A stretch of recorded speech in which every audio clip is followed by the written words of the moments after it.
भारत माता की जय। भारत माता की ಏನ ತಮಿಳ್ ಕುಟುಂಬೆ ಮೊದಲಿಲ್ ಉಂಗಲ್ ಅಡೆ ಬರಕ್ಕೂ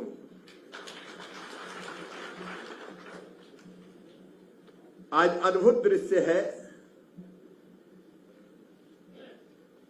आईआईटी चेन्नई के सभागृह में हमारे दक्षिण के राज्यों नारियल उत्पादक राज्यों के प्रतिनिधि मौजूद हैं। तमिलनाडु, कर्नाटक, आंध्र प्रदेश, केरल, उड़ीसा, आसाम, महाराष्ट्र, गुजरात, पुडुचेरी, अलग भाषा अलग वेश फिर भी अपना एक देश। मैं सबका यहां हृदय से स्वागत करता हूं। और जब हम किसानों से अभी अलग चर्चा कर रहे थे तो सब अपनी अपनी प्रांतों की भाषा में बोल रहे थे, तमिल में, तेलुगु में, कन्नड़ में, मलयालम में, उड़िया में। अद्भुत है अपना देश और इस देश का आनंद। प्लीज। இன்று ஒரு அற்புதமான நாள். இந்த ஐஐடி வளாகத்தில் தென்னிந்தியாவின் தென்னை உற்பத்தியாளர்களுடைய பங்குதாரர்களுடைய மீட்டிங். அனைவரையும் நான் வரவேற்கிறேன். அது மட்டும் இல்லாமல் சற்று நேரத்திற்கு முன்பாக இந்த பங்குதாரர்கள் பேசும்பொழுது அவர்கள் அசாமிலிருந்து தமிழகம் வரை உள்ள அனைத்து மாநிலங்களிலும் ஆட்கள் வந்திருக்கிறார்கள். அவர்கள் தங்கள் தாய்மொழியில் பேசும்போது பலவிதமான தாய்மொழிகள் இருந்தாலும் மிகவும் அருமையாக இருந்தது. அருமையான தேசம். मेरे साथ हैं उपस्थित डॉक्टर प्रभात कुमार जी, बहन श्रीमती एफ डेबोरा इनिथा जी, बी दक्षिण मूर्ति जी तमिलनाडु से, ग्रीस आर जी कर्नाटका से, के बी हेपार जी केरल से, श्री पी कुमार वेल पांडियन जी तमिलनाडु, श्रीनिवासुलु आंध्र प्रदेश, श्री सीवी हरनाथा रेड्डी जी आंध्र प्रदेश, जयशंकर जी पुडुचेरी, एसएन सुनील बेंगलुरु कर्नाटक हमारे आईसीआर से, हनुमंत गौड़ा जी नारियल विकास बोर्ड से, चार्ल्स संगराज जी, हमारे जी कुमार जी, रविचंद्रन जी और यहाँ उपस्थित मेरे सभी किसान भाइयों और बहनों, मैं दोनों हाथ जोड़ के शीश झुका के आप सबको प्रणाम करता हूं, आप सबको नमस्कार करता हूं। तमिलनाडु की भूमि सचमुच में बहुत पवित्र और मैं सौभाग्यशाली हूं। इस पवित्र धरती पर आने का मुझे सौभाग्य मिला है। जब भी तमिलनाडु आता हूं तो मन आनंद और प्रसन्नता से भर जाता है।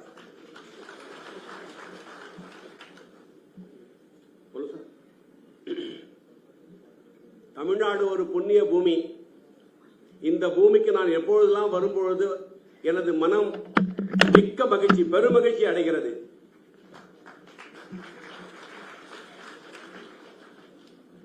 मित्रों, मैं मईलापुर कपालीश्वर मंदिर के भगवान कपालीश्वर जी को प्रणाम करता हूं। मां पार्वती मीनाक्षी अम्मन को प्रणाम करता हूं। मैं तंजावुर मंदिर के भगवान भक्तीश्वर जी को के चरणों में प्रणाम करता हूं। रामेश्वरम के रामनाथ स्वामी जी के चरणों में प्रणाम करता हूं। इस तमिल भूमि को प्रणाम, तमिल संस्कृति को प्रणाम, तमिल की महान जनता को प्रणाम और यहाँ के महापुरुषों को प्रणाम। நண்பர்களே, மயிலாப்பூர் கபாலீஸ்வரர் கோவில் இருக்கும் கடவுளுக்கும், தஞ்சாவூர் கோவில் இருக்கும் பிரகதீஸ்வரர் கோவிலுக்கும், மீனாட்சி அம்மனுக்கும், அது மட்டுமில்லாமல் இந்த பூமி தமிழ்நாடு பூமி மக்கள் கலாச்சாரம் அனைவருக்கும் நான் எனது வணக்கங்கள். तमिल यानी तिरुकुरल की तेजस्विता, तमिल यानी तंजावुर की थाप, तमिल यानी तिरुवल्लुवर का ताप, तमिल यानी भारत की धड़कन. தமிழ் திருவள்ளுவருக்குண்டானது. அது மட்டுமல்ல, மிக பெருமையானது இந்தியாவுடைய இதயம், இதய துடிப்பு. तमिलनाडु को पुण्य भूमि है। क्या एक ने अनेकों महापुरुषों ने जन्म लिया है। यहाँ के संत, यहाँ के समाज सुधारक, यहाँ के साइंटिस्ट, यहाँ के वैज्ञानिक और यहाँ के किसान सब कुछ अद्भुत है। தமிழ்நாடு ஒரு புண்ணிய பூமி. நிறைய மகான்கள் இங்கு பிறந்திருக்கிறார்கள், விஞ்ஞானிகள் இங்கு பிறந்திருக்கிறார்கள். அது மட்டுமல்ல, விவசாயிகளும் இங்க நிறைய பிறந்திருக்கிறார்கள். முன்னோடி விவசாயிகள் நிறைய பிறந்திருக்கிறார்கள். तमिलनाडु के मसालों की सुगंध देश भर की थाली में स्वाद परोसती है। हमारे ईरोड की हल्दी दुनिया को स्वास्थ्य देने वाली धरोहर है। नीलगिरी की पहाड़ियों पर जब चाय और काफी की खुशबू घुलती है तो उसकी महक करोड़ों देशवासियों की सुबह में ताजगी भरती है। தமிழ்நாடுடைய அருமையான சாப்பாடு, அதனுடைய மனம், ஈரோடோட மஞ்சள், நீலகிரியில் இருக்கும் டீ மற்ற பொருளுடைய மனம் உலகம் இந்தியா முழுவதும் மணக்கிறது. तिरुचिरापल्ली का केला केवल स्वाद ही नहीं, पोषण से भी भरपूर है। मदुरै के मोगरे, मदुरै मल्लई की महक भारत के पार समंदर पार तक जाती है। தஞ்சாவூரோட வாழைப்பழம் இனிப்பு மட்டும் இல்ல, மதுரை மல்லியம் மணக்கும்னு மதுரை மல்லி மிகவும் இதெல்லாம் ரொம்ப பாப்புலரான ப்ராடக்ட். लेकिन नारियल तमिलनाडु की कृषि संस्कृति की पहचान है, कृषि के प्राण है। पूरे राज्य में जैसे अभी यहां बताया गया, लाखों एकड़ एरिया में नारियल की खेती होती है।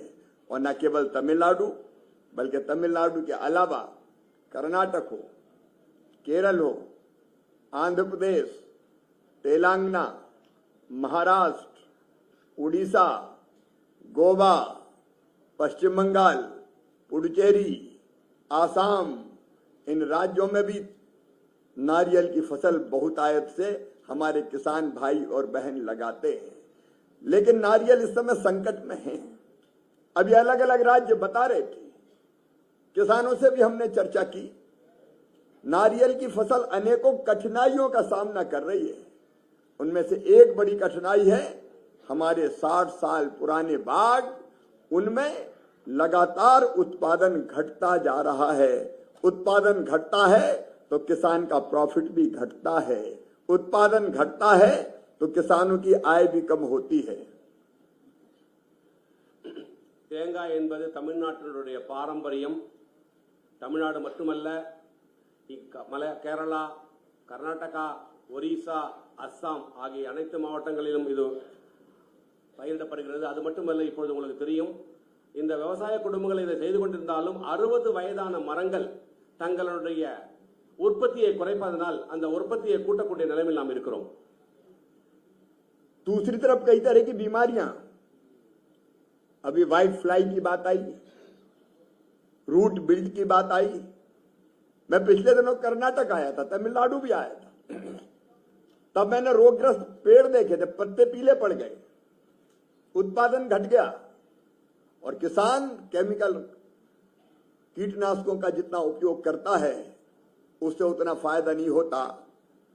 एक बड़ा संकट है नारियल में लगने वाली कई तरह की बीमारियों और उसका अटैक, जिसके कारण किसान की उत्पादकता घटती है, नारियल की उत्पादकता घटती है और किसान की आमदनी घटती है।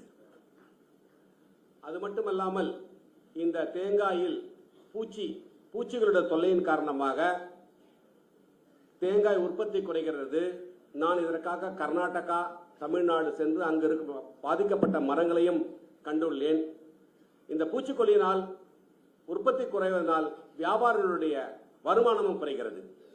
और एक बड़ा खतरा और है जिसके बारे में हमको बहुत गंभीरता से सोचना पड़ेगा। क्लाइमेट चेंज, जलवायु परिवर्तन। धरती की सतह का तापमान लगातार बढ़ता जा रहा है। इस बढ़ते हुए टेम्परेचर में, तापमान में हम अपनी फसलों का उत्पादन कैसे ठीक बनाए रखें, ये बड़ी चुनौती आज हमारे सामने खड़ी है। இன்னொரு பெரிய ஆபத்து இருக்கிறது, வானிலை மாற்றம் என்பது. இந்த வானிலை மாற்றத்தின் மூலமாக உற்பத்தி குறைய வாய்ப்பு இருக்கிறது. அதையும் நாம் வெகு கவனமாக கையாள வேண்டும். हमारी जो उत्पादन है उसकी गुणवत्ता भी एक चुनौती है। आज भारत दुनिया में सबसे ज्यादा नारियल उत्पादित करता है, लेकिन अगर इसकी क्वालिटी और बेहतर हो जाए तो हम दुनिया में अभी 30,000 करोड़ का नारियल का जो हमारी खेती है उसका मूल्य 30,000 करोड़, उसमें से लगभग 6-7 हजार करोड़ का हम एक्सपोर्ट करते हैं दुनिया में। लेकिन अगर हमारी क्वालिटी ठीक हो जाए तो उत्पादन भी बढ़ेगा और एक्सपोर्ट भी बढ़ेगा और किसानों की आमदनी भी बढ़ेगी। நமது உற்பத்தி அதிகமாக இருந்தாலும் அதனுடைய குவாலிட்டி அதிகமாக இருப்பது இல்லை குறைவதனால் நமது உற்பத்தியும் அதுவும் குறையும். அது நம்ம கூட்டிக் கொண்டோம் என்றால் அதிகப்படியான உற்பத்தி, அதிகமான எக்ஸ்போர்ட், நம்ம விவசாயிகளுடைய வருமானமும் அதிகமாக இருக்கும். और एक और खतरा जो समुद्र किनारे के हमारे प्रदेश है, कोस्टल बेल्ट में कई बार तूफान आते हैं, साइक्लोन आते हैं, नारियल के पेड़ उखड़ जाते हैं, फसलें बर्बाद हो जाती है। और जब फसल बर्बाद होती है तो केवल फसल बर्बाद नहीं होती, किसान की जिंदगी बर्बाद होती है, उसका भविष्य बर्बाद होता है, उसके बच्चों का भविष्य चौपट होता है। இன்னொரு பேராபத்து என்னவென்றால் கடற்கரை ஓரம் உள்ள மாநிலங்களில் புயலின் காரணமாக மரங்கள் அழிவதோடு மட்டுமல்லாமல் விவசாயிகளுடைய வாழ்வாதாரம், எதிர்காலம் அனைத்தும் பாழாகிறது. और इसलिए कई दिनों से हम सोच रहे थे, पिछले दिनों भी जब मैं आया था तमिलनाडु में, केरल में, कर्नाटक में, आंध्र प्रदेश में, तब भी दिमाग में ये विचार आया था कि नारियल की फसल को बचाने के प्रयत्न होने चाहिए। हम अलग अलग तरह की वैरायटी कैसे नई किस्में लेके आए जो क्लाइमेट चेंज के खतरों का सामना कर पाए, रोगों से लड़ पाए। मैं सचमुच में हृदय से धन्यवाद देता हूं भारत के प्रधानमंत्री श्रीमान नरेंद्र मोदी जी को कि उन्होंने नारियल प्रमोशन स्कीम बनाने की घोषणा की है। பல நாட்களாக நாங்கள் யோசனை செய்து கொண்டிருக்கிறோம். இந்த நல்ல வளர்ச்சியான தென்னை எப்படி கொண்டு வருவது, நோய் எதிர்ப்பு சக்தி கொண்ட தென்னைகளை கொண்டு வருவது எப்படி, அப்படி கொண்டு வருவதன் மூலம் விவசாயிகளின் வாழ்வாதாரத்தை பெருக்குவது எப்படி, இதை கருத்தில் கொண்டு நமது பிரதமர் நரேந்திர மோடி தென்னை மேம்பாட்டு ஒரு திட்டத்தை கொண்டு வந்திருக்கிறார். அந்த திட்டத்தின் மூலம் விவசாயிகளின் வாழ்வாதாரத்தையும் வருமானத்தையும் கூட்டுவது எப்படி என்று நாம் யோசனை செய்து கொண்டிருக்கிறோம். अभी केंद्र सरकार का जो बजट पेश हुआ था उसमें वित्त मंत्री श्रीमती निर्मला सीतारमण जी ने ये अनाउंस किया कि नारियल संवर्धन योजना बनेगी, नारियल प्रमोशन स्कीम बनेगी, जिसमें हम इन सब समस्याओं का समाधान करेंगे ताकि नारियल उत्पादक किसानों की खेती फायदे का धंधा बने, उत्पादन बढ़े, दिक्कतें कम हो, मैकेनाइजेशन हो और नए जितने प्रयोग हो सकते हैं हमारे साइंटिस्ट कर सके, वैज्ञानिक कर सके, वो सब करने की हम कोशिश करेंगे। தென்னை உற்பத்திக்கான திட்டத்தை நமது ஃபைனான்ஸ் மினிஸ்டர் நிர்மலா சீதாராமன் அவர்கள் கொண்டிருக்கிறார்கள். அதன் மூலியமாக, அந்த திட்டத்தின் மூலியமாகவும் தென்னையிலுடைய நோய் எதிர்ப்பு சக்தி அதிகமான தென்னையையும் வருமானம் அதிகமாக கொடுக்கிற தென்னைகளை கொண்டு வந்து நாம் தென்னையினுடைய உற்பத்தியை கூட்டுவது எப்படி என்று யோசனை செய்து கொண்டிருக்கிறோம். लेकिन नारियल प्रमोशन स्कीम केवल मंत्री नहीं बनाएगा, केवल अफसर नहीं बनाएंगे। हम लोगों ने सोचा कि नारियल प्रमोशन स्कीम बनना है तो उससे तो पूछ लो जो नारियल की खेती करता है, तो दिन रात धूप में खड़ा रहता है, जो दिन रात बरसात में भीगता है, जो दिन रात समस्याओं का सामना करता है, और वो है हमारा किसान। उससे पूछ के ही योजना बनाएंगे, ये हमने फैसला किया। தேங்காய் உற்பத்தி செய்யும் திட்டம் மந்திரியால் உருவாக்கப்படுவதில்லை, ஆட்சியாளர்களால் உருவாக்கப்படுவதில்லை. இந்த தென்னையோடு இரவு பகலாக சண்டை போட்டுக் கொண்டிருக்கும் விவசாயிகள் அவர்களிடமிருந்து கருத்துக்களை கேட்டு அந்த கருத்தின் மூலமாக தென்னை உற்பத்தி திட்டம் உருவாக்கப்படும். कई बार मंत्री को लगता है कि सारी अकल उसी के पास है, कई बार अफसर भी ये सोच लेते हैं और हम लोग दिल्ली में बैठ के योजनाएं बना लें, चेन्नई में बैठ के योजना बना लें, तो कई बार योजना ऐसी बनती है जो किसान के काम की नहीं होती। इसलिए हमने तय किया कि पहले किसान से बात करो, उनसे कंसल्टेशन लो, उनसे सलाह लो, उनकी दिक्कतें जानो और उनसे जाके पूछो कि भैया बताओ क्या करें, हम कैसी योजना बनना चाहिए नारियल के प्रमोशन की। இந்த திட்டம் ஆட்சியாளர்களால் மந்திரியால் உருவாக்கப்படுவதில்லை. இதை உங்களால் விவசாயிகளிடமிருந்து கருத்துக்களை உள்வாங்கி கருத்துக்களை கேட்டு சரியான முறையில் அதை எப்படி செய்ய வேண்டும் என்பது எங்களது குறிக்கோளாக இருக்கும். और इसलिए कृषि मंत्री आपके पास आया है आपसे पूछने कि हमें बताइए हम कोकोनट प्रमोशन स्कीम में क्या क्या चीजें सम्मिलित करें। अभी आपके बीच आने के पहले किसानों के ग्रुप से हमने, क्योंकि इतनी बड़ी संख्या में कंसल्टेशन नहीं हो सकता, तो हमने हर राज्य के प्रमुख किसानों को अभी एक अलग हॉल में बैठा के उनसे पूछा कि बताइए आपकी दिक्कत और परेशानियां क्या क्या है, और उनने अपनी परेशानियां बताई। उनने जो परेशानियां बताई उसके आधार पर हम उन परेशानियों को दूर करने के सारे उपाय कोकोनट प्रमोशन स्कीम में शामिल करेंगे। இதற்காகவே நான் டெல்லியிலிருந்து உங்களோடு உரையாட வந்திருக்கிறேன். சற்று நேரத்திற்கு முன்பாக தேங்காயின் ஸ்டேக் ஹோல்டர் அவர்களிடம் பேசிய பொழுது அவர்கள் தேங்காய் இந்த திட்டத்தில் என்னென்ன பிரச்சனைகளை கொண்டு வர வேண்டும், எப்படி கையாள வேண்டும் என்று கொண்டிருக்கிறார்கள். ஆகவே அந்த திட்டங்களை எல்லாம் அவருடைய இன்புட், அவருடைய செய்தியெல்லாம் வாங்கிக் கொண்டு அது பிரகாரம் நாங்கள் உங்களோடு சேர்ந்து இந்த திட்டம் தேங்காய் மேம்பாட்டு திட்டம் எப்படி கொண்டு வர வேண்டும் என்று நாங்கள் விரும்புகிறோம். कल एक बजट के बाद वेबिनार हुआ था, प्रधानमंत्री जी ने जिसको संबोधित किया था, उसमें भी हमने ऑनलाइन किसानों से राय मांगी, सलाह मांगी कि आप बताइए नारियल प्रमोशन स्कीम में कौन कौन सी चीजों का प्रावधान करें।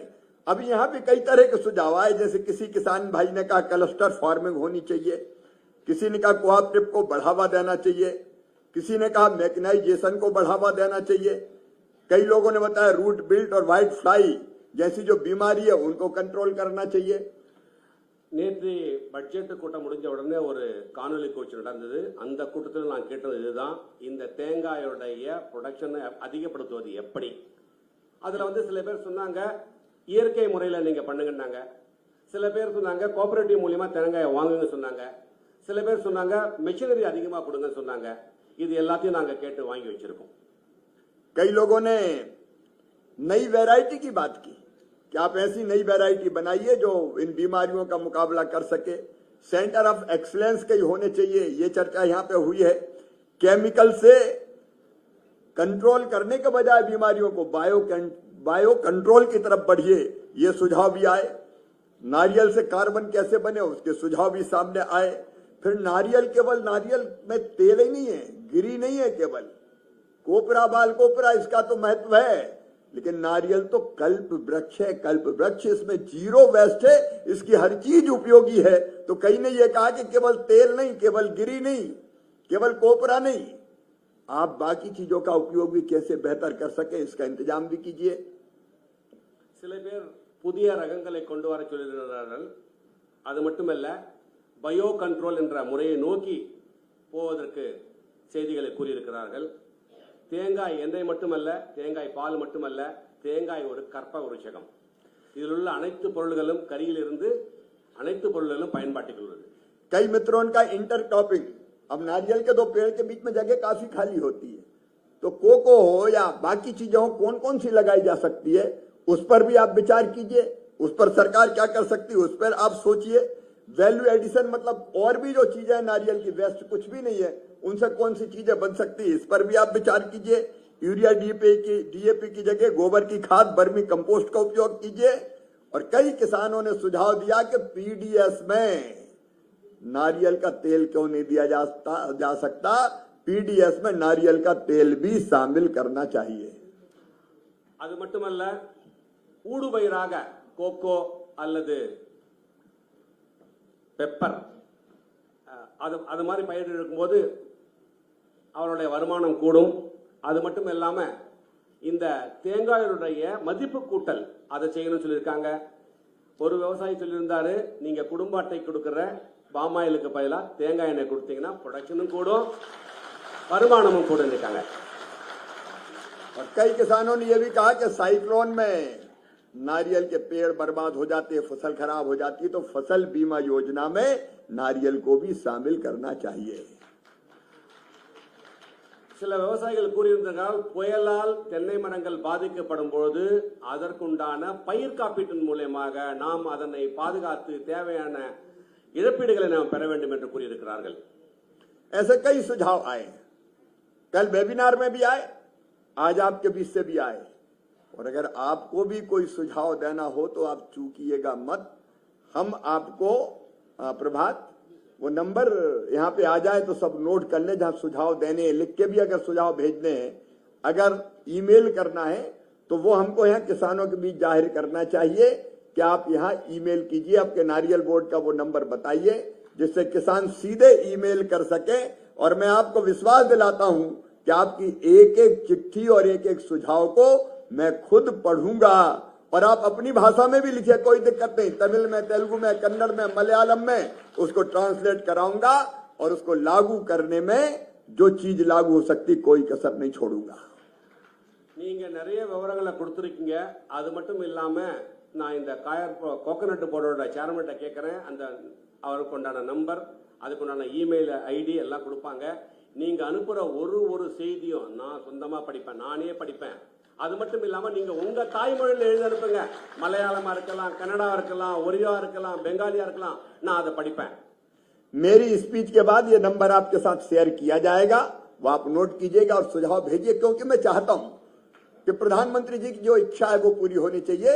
नारियल पैदा करने वाले किसानों की इनकम बढ़नी चाहिए, आमदनी बढ़नी चाहिए। छोटे छोटे हमारे किसान हैं, जमीन के छोटे छोटे टुकड़े हमारे पास है, लैंड होल्डिंग हमारी काफी कम है। भारत का किसान बड़ा किसान नहीं है, अमेरिका की तरह, कनाडा की तरह, ऑस्ट्रेलिया की तरह हमारे पास लाखों एकड़ जमीन नहीं है, छोटे छोटे किसान हैं। तो वो छोटी खेती कैसे फायदे का धंधा बने। और केवल नारियल नहीं मेरे बहनों और भाइयों, नारियल के साथ साथ काफी, कोको, काजू और चंदन की लकड़ी, संडल वुड, उसके लिए भी एक स्पेशल योजना बन रही है। उसके बारे में भी आपको सुझाव देना है तो जरूर दीजिए। आपके सुझाव को हम सर माथे पर रखकर उनको लागू करने की पूरी कोशिश करेंगे। நமது பிரதான மந்திரி விவசாயிகளுடைய வாழ்வாதாரம் மேம்படணும்னு யோசனை பண்ணிட்டு இருக்காரு. இது மட்டும் இல்லாம தேங்காயோட உற்பத்தியை கூட்டி விவசாயிகளுடைய வாழ்வாதாரத்தை மேம்பட வைக்கணும். நம்ம இந்தியாவில் இருக்கிற விவசாயிகள் பெரிய விவசாயிகள் கிடையாது, எல்லாரும் சிறு சிறு விவசாயிகள். ஆஸ்திரேலியாவில் இருக்கிற மாதிரியோ கனடாவில் இருக்கிற மாதிரியோ கிடையாது, பெரிய விவசாயிகள் கிடையாது, சிறு சிறு விவசாயிகள். அவருடைய வாழ்வாதாரம் மேம்படணும்.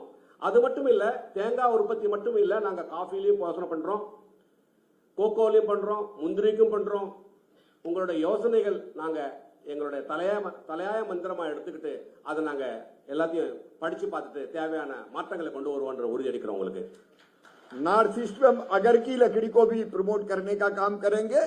और कई बार चंदन के किसानों ने मुझे बताया कि रूल्स और रेगुलेशंस ऐसे जिसके कारण बहुत दिक्कत होती, कहां काट के ले जाएं, कहां बेचे, कई तरह की परेशानी होती है। इसलिए वो नियम कानून जो किसानों को तकलीफ देते हैं वो भी बदल दिए जाएंगे। हम रिफॉर्म करेंगे, रिफॉर्म, ताकि किसान को कोई दिक्कत ना हो। வட மாநிலங்கள்ல அகர் மரம் நடுறதுக்கும் மற்ற இடங்கள்ல சந்தன மரங்களையோ விலை உயர்ந்த மரங்களை நடுறதுக்கும் அதுக்குண்டான வெட்டி அதோடைய வியாபாரம் பண்றதுக்கு உண்டான சிக்கல்களை களையறதுக்கு எந்த சட்டமாவது பிரச்சனையா இருந்துச்சுன்னா அந்த சட்டத்தை மாத்தி விவசாயிகளுக்காக நாங்க இதை தலையாயமா உடனே செய்வோம். आपके सुझाव के बाद हम राज्य सरकारों से फिर कंसल्ट करेंगे एक बार, अलग अलग स्टेट गवर्नमेंट से, क्योंकि केंद्र और राज्य मिलकर काम करें। यहाँ कोई भेदभाव नहीं, किसानों की सेवा ही हमारे लिए सबसे बड़ी बात है। किसानों की सेवा भगवान की पूजा है, क्योंकि किसान अन्नदाता है। अन्नदाता मतलब जीवन दाता, और जीवन दाता अगर भगवान नहीं है तो भगवान से कम भी नहीं है। உங்களது யோசனையை மாநில அரசுகளோடு கலந்து ஆலோசித்து உயிர் கொடுக்கின்ற விவசாயிகளுக்காக செய்யப்படும் சேவையை கடவுளுக்கு செய்யும் சேவையாக நாங்கள் கருதுகிறோம். और कृषि मंत्री के रूप में अगर मैं आपके बीच आया हूं तो आपका सेवक बन के आया हूं। मैं कोई बड़ा आदमी नहीं हूं। लोकतंत्र में मंत्री राजा नहीं होता, जनता का पहला सेवक होता है। और आपकी सेवा ही मेरे लिए भगवान की पूजा है। ये मान के कृषि मंत्री के रूप में मैं काम कर रहा हूं। और प्रधानमंत्री जी ने जो दायित्व दिया है किसानों की सेवा को, उसको मैं पूरा करने की कोशिश कर रहा हूं। मैं एक बार फिर आप सबका हृदय की गहराइयों से स्वागत करता हूं, अभिनंदन करता हूं। आपको यहां देख के मुझे कितनी खुशी हो रही है मैं शब्दों में वर्णित नहीं कर सकता। और एक जगह अलग अलग प्रांतों के किसान आके यहाँ चर्चा कर रहे हैं। सचमुच में आज आपसे मिलके मैं बहुत प्रसन्न हूं। और ये अंतिम मुलाकात नहीं है, मैं आपके प्रांत में भी, तमिलनाडु के अलावा भी आऊंगा, क्योंकि कृषि मंत्री दिल्ली में कृषि भवन में बैठ के खेती ठीक नहीं कर सकता। अगर खेती ठीक करनी है तो किसानों के बीच खेतों में जाना पड़ेगा, उसके बीच जाना पड़ेगा, उसकी दिक्कतों का जो दिक्कतें परेशानी हैं उनको दूर करना पड़ेगा। तो मैं हमेशा आपके बीच लगातार आने की कोशिश करूंगा और कभी मैं आऊं, लेकिन कभी आप दिल्ली भी आए, दिल्ली में भी आपका स्वागत है। मेरे घर को कहते हैं मामा का घर, मैं मामा भी हूं, तो मामा का घर दिल्ली में मैं जहां रहता हूं 12 सफदरजंग रोड, वो मामा का घर है। और कोई भी किसान आए उसके लिए मामा का दिल का दरवाजा भी खुला है और घर का दरवाजा भी खुला है। நான் விவசாய மந்திரியா வந்திருக்கிறேன். நான் இங்க ஒரு பெரிய ஆள் கிடையாது. இந்த நாட்டில் இருக்கிற விவசாய மந்திரி ஒரு சேவகன், மக்கள் சேவகன். நான் மக்கள் சேவகனா தான் இங்க வந்திருக்கிறேன். விவசாயியோட மையத்தில் வந்துட்டு உங்களுடைய பிரச்சனை கேட்கறதுக்காக நான் வந்திருக்கிறேன்.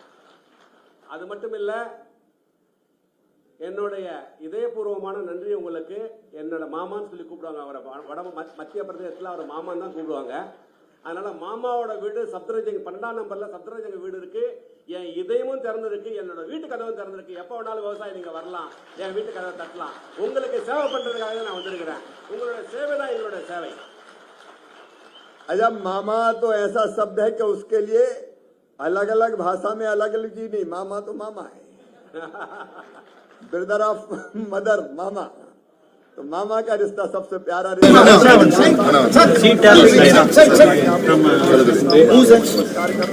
मेरे साथ बोलिए भारत माता की। और इसके साथ ही प्रभात जी वो नंबर ईमेल ये आ गया, ये आप देखिए फोन नंबर जिस पे आपके सजेशंस आएंगे और ये ईमेल नंबर है, आप सजेशन भेजिएगा, हम पूरी गंभीरता के साथ लेंगे। बहुत बहुत धन्यवाद, प्रणाम, नमस्कार।